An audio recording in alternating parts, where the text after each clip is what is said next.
Michael Vonden. Welcome to the Tolkien Lore channel. I'm the Tolkien Geek, and this is the first of hopefully many collaborative videos that I'm going to do with my brother, the Strategywizard, who has his own channel now up on YouTube reviewing board games. And based on that, you may have now guessed that we are actually in his studio setup because this is obviously not my normal backdrop. This is his board game room. We are in our first collaborative video going to review the Lords of Middle-earth expansion to the War of the Ring game. And it's published by Ares Games, created by three different Italian guys whose names I'm not going to try to pronounce in this video. But for now, what I want to do is just kind of introduce you to my brother, the Strategywizard, and get us set up. I have my own review of the base game on my channel that you can check out. I'll link to that in the description. He will also have his own review of the War of the Ring base game, which I will also link to in the description. And you should check out his channel if you want to get reviews of board games other than Lord of the Rings related type stuff. So, with that said, let's go ahead and take a look at the Lords of Middle-earth expansion. Alright, so far Strategywizard's been pretty quiet because this is my channel, but since he's the one who's focused more on game reviews, I'm going to let him start off with an actual review of the gameplay, the mechanics, that sort of thing.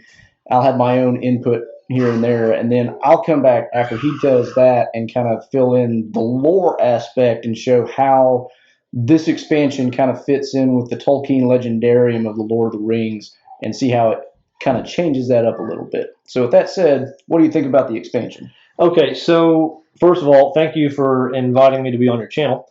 And personally, hopefully you've maybe seen my review, but you've probably seen his review. We both like this game. But this expansion adds things that, to me, are very important. What makes the game exciting, which is action dice. We have action dice for the good guys. We have action dice for the bad guys. And an don't extra worry, die. if you can't see that, I'll get some close-up shots later. Yeah, we'll get some good close-up shots. Now, the thing is, you're getting new figures, new characters that add these dice to the game. So you have the Balrog, which my personal favorite. Who doesn't like the Balrog? We have Gothmog, who is a character. I just go ahead and let him tell you who this character is. Getting started in the lore early. Gothmog is literally mentioned one time in the entire Lord of the Rings trilogy. After the Witch King is defeated by Merry and Éowyn, Gothmog is basically said to be the lieutenant of Morgul. He takes over the command of the army in the assault on Minas Tirith. That's all we know about this character. Okay, so either way, the main thing is they had to get an extra bad guy so we can get more dice. I'm good with more dice, so I can't really complain here. We also have Elrond, we have Galadriel, and their dice. So, and there's one extra die for Gandalf the Grey. It's used under certain circumstances if he's the guide of the Fellowship. So you get more dice, you get more characters, new special abilities. That, right off the bat, that's good.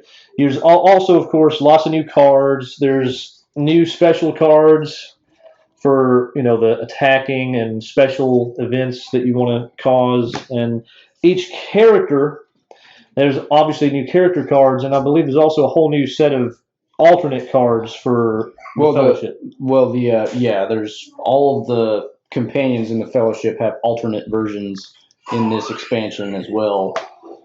And also you have these tokens here for the different rings, which, unless I'm not mistaken, this is all John Howe artwork, correct? Yes, John Howe does all the artwork, which I am a fan of. John Howe is my favorite Lord of the Rings Tolkien artist by far. Yeah, John Howe does very good work. So, that's another good thing. They're sticking with consistency with the artwork, so that's a big one. Basically, gameplay-wise, the majority of it is you're adding new characters, you're adding new dice, and you're adding new cards. And that really is what makes the game exciting. It's what adds variation to the game, so we want that. That's something that you want to make it more exciting. But also, you get a new setup, which allows you to start off with characters already at their respective locations. Maybe Aragorn will be at Minas Tirith, or Legolas will be with the elves. They don't start with the Fellowship. It's as if the Council of Elrond has already occurred, and that's cool to have an extra setup, because maybe after you've played a few times and you're going, it'd be nice if we could have a new setup. Now you can, and if you do that, of course, the way the characters work, it gives you some advantages. So the good guys start off with an opportunity to have a lot of cool things going on. But the good news is for the bad guys, which I typically play, so I'm excited about this. The bad guys get some special tokens. Let's grab, where are they at? Let's go and grab those. Right. For depending on how many characters get put out into whatever location, they can. The bad guy now has these free actions they can take that. No, even if they didn't roll, basically you roll the dice, you take those actions, and then you get free actions you can take at any time. Only once per token, but still, it could be exactly what you need to make some awesome move. So that's really cool. So, what do you think about all these components? So one of the things that I like about the new components and whatnot is not only do you get these new Elven Ring markers, but they actually do specific things. Each one of the three keepers of the Elven Rings, Elrond, Galadriel, and Gandalf, each of them has a special ability that allows them to use their particular ring in a specific way. Whereas before, and you can still do this in this game, in this expansion as well, but before it was just you use it to change a die result. Here, you can actually do specific things. For example, Gandalf, if he's in a settlement of a free people's nation, he can immediately move them to the at-war step on the political track, which lets them muster troops and do really important things for the defense against the shadow. So there's really cool stuff there. In addition to the alternate versions of the companions, there's also the alternate versions of the Witch King and the Mouth of Sauron that have their own slightly different abilities. You get a lot of different variation there. You also have now not only Gollum, but Smeagol, which is interesting. Smeagol has a little bit different play than Gollum. It doesn't change the game a lot, but it definitely adds a little bit of a unique twist to it. I don't want to go into too much detail on that. One correction I wanted to make, though, you mentioned when you start different players out, different companions out outside the Fellowship, Aragorn isn't one of those, actually. And the reason for that is if you could start him in Minas Tirith, right off the bat, you could get him advanced to Aragorn and get that extra action die for the Free Peoples way too easy.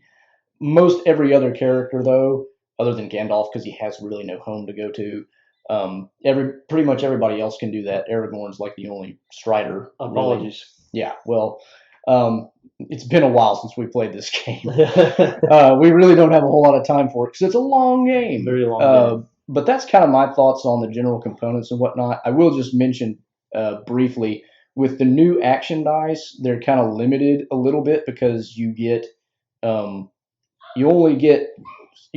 many of them, but you can only use one in a given turn. So even if you have all three of the good guy dice, you can only use one of those actions, and the same goes for the bad guy dice. So it's not adding a ton. It doesn't make, you can't turn the good guys into having a bunch of action dice really early in the game.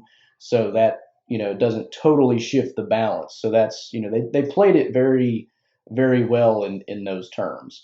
So that's kind of my thoughts on the gameplay and the components and whatnot. So now let's move into the lore.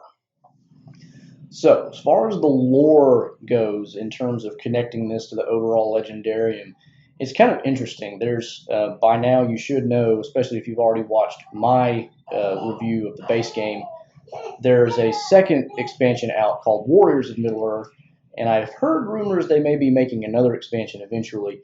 But comparing the two expansions, I haven't actually played Warriors of Middle-earth yet, but I have read through the instructions and gotten kind of familiar with it. This expansion, Lords of Middle-earth, is kind of the what-if counterfactual expansion because the functions of many of the characters are very different. The whole Council of Elrond setup where you get to start certain companions, in their home territories before the game even gets started. And that's just scratching the surface. There's, of course, the Smeagol element. He can join the Fellowship before you run out of companions. Whereas in the base game, you get Gollum immediately as soon as there are no other companions in the Fellowship, and that's the only way he joins. There's a lot of different what-ifs going on. So, and one of the key areas of that, too, is the Balrog. Strategywizard mentioned that's his favorite new, added bit. And it's interesting because in the Balrog, the basic story, the Balrog plays very little role. If the Fellowship hadn't gone through Moria, the Balrog wouldn't really have played any role in the story at all. Whereas in here, it's kind of the what if what if the Balrog took an active role in the War of the Rings? So, I mean, you can play with a lot of different kind of counterfactuals in the Lord of the Rings universe, which makes this expansion a little interesting in that regard. Now, of course, there's already some what-if scenarios in the base game because they have to allow for a little bit of freedom of play because, you know, you can separate companions from the Fellowship that wouldn't have been separated in the actual story. And the good guys can lose. And the good guys can lose. So, of course, there's already what-ifs baked into the game. But in this expansion, it's like they're really taking that to the max limit. It's like, what are the different things we can think of that might have been different, you know, if they had made different kinds of decisions at the Council of Elrond? What if, you know, certain characters had gone different ways, done different things? And you could see that in the Witch King, for instance. Even in the name of the Witch King. In the base set, he's called Witch King the Black Captain because that's kind of the major role he plays, you know, as distinct from the other Nazgul in the story. In this expansion, his card is called the Witch King Lord of the Nazgul. He's not, or the Chief of the Ring Wraiths, rather.